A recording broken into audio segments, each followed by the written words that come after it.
शांति। आज हम 30 मार्च 2023 बाबा की मुरली रिवाइज करेंगे। आज की मुरली का सार है, मीठे बच्चे संग दोष संशय बुद्धि बनाता है, इसलिए संग दोष में फंसकर कभी पढ़ाई नहीं छोड़ना। कहा जाता संग तारे कुसंग बोरे। बाबा ने कहा कि सच का अच्छा संग करना है, गलत संग बाबा कहते नुकसान करता है। आज की मुरली में प्रश्न है, बाप की कौन सी श्रीमत तुम्हें कौड़ी से हीरे जैसा बना देती है? तो बाबा ने बताया कि बाप की श्रीमत है, बच्चे घर गृहस्थ में रहते हुए कमल फूल समान रहो। जैसे कमल फूल को कीचड़ और पानी टच नहीं करता, ऐसे विकारी दुनिया में रहते हुए विकार टच न करें।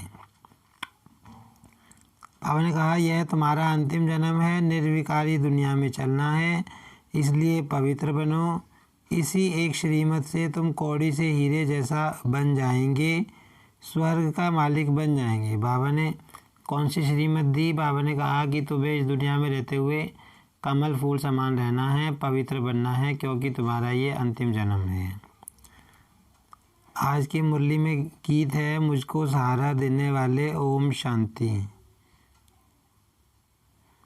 आगे बाबा ने कहा कि जो राधे कृष्ण हैं, जो लक्ष्मी नारायण बनते हैं, तो लक्ष्मी नारायण को इतना ऊंचे पद की प्रारब्ध किसने दी, इतनी ऊंची प्राप्ति किसने कराई? तो बाबा ने कहा कि ज़रूर परमात्मा ने कराई होगी। परमात्मा कभी आए होंगे और तो उन्होंने ये प्राप्ति कराई होगी। बाबा ने कहा कि जो राधे कृष्ण है वही लक्ष्मी नारायण बनते हैं बड़े होकर, ये सबको पता नहीं है।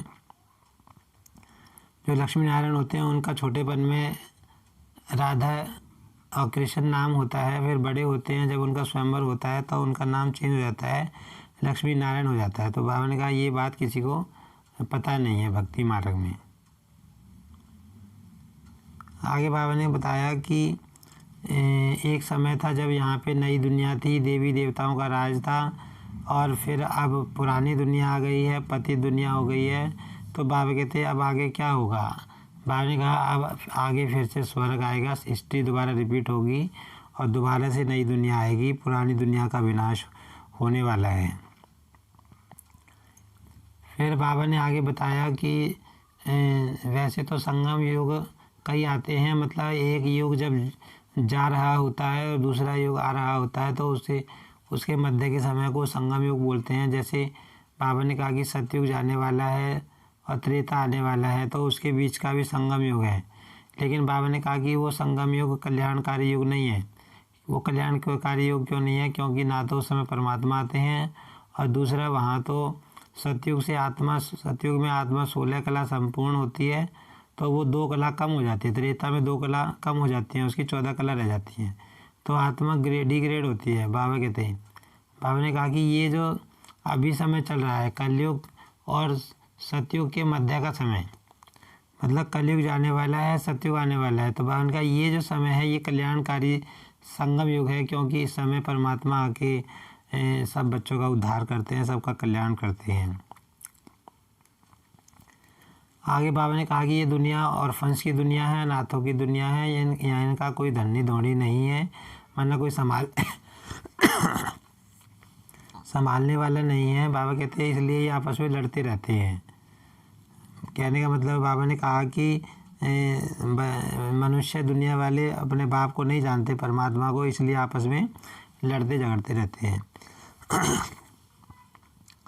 फिर आगे बाबा ने बताया कि कितने सारे बाबा के बच्चे हैं जो ज्ञान में चल रहे हैं, बाबा बाबा करते हैं और भगवान आया हुआ है ये मैसेज देते हैं। तो बाबा इतनों को देख के तो किसी को भी निश्चय बैठ जाना चाहिए कि हाँ ये बरोबर भगवान का काम है। इतनी सारी आत्माएं तो मतलब एक साथ एक जैसी बाबा कहते नहीं करेंगी कि सब भगवान आया हुआ है ये कह रही हैं।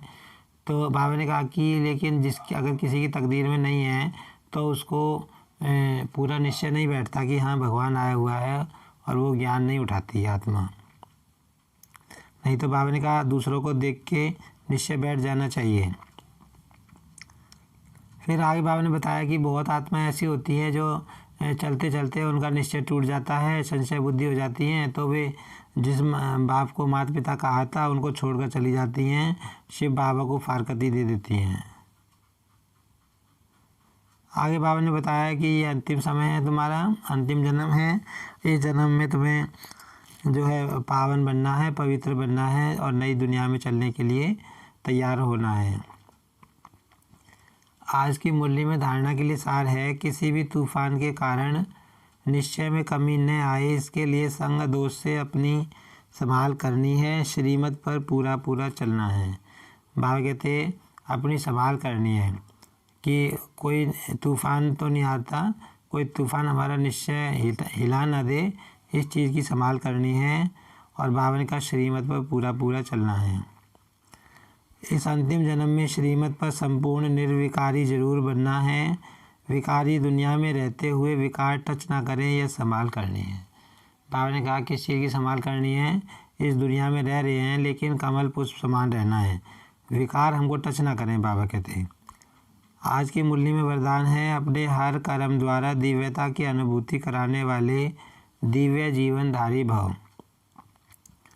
तो आज के वरदान में बाबा ने बताया कि बाप ने जो बच्चों को जन्म दिया है, तो जन्म लेने के बाद बच्चे दिव्य जन्मधारी बन गए हैं।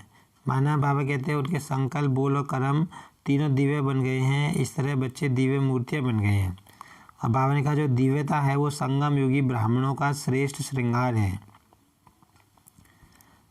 बाबा कहते हैं जो आत्मा दिव्य जीवनधारी बन जाती है, मतलब जिसके कर्म, बोल, संकल्प दिव्य बन जाते हैं, उसके अंदर से साधारणता निकल जाती है। उसके कर्म भी साधारण नहीं होते, कर्म भी उसके दिव्य होते हैं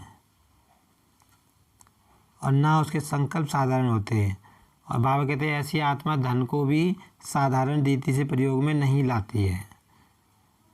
स्लोगन है, दिल से सदा यही गीत गाते रहो कि पाना था सो पा लिया तो चेहरा खुशनुमा रहेगा। बाबा ने कहा ये गीत गाते रहो कि जो पाना था पा लिया।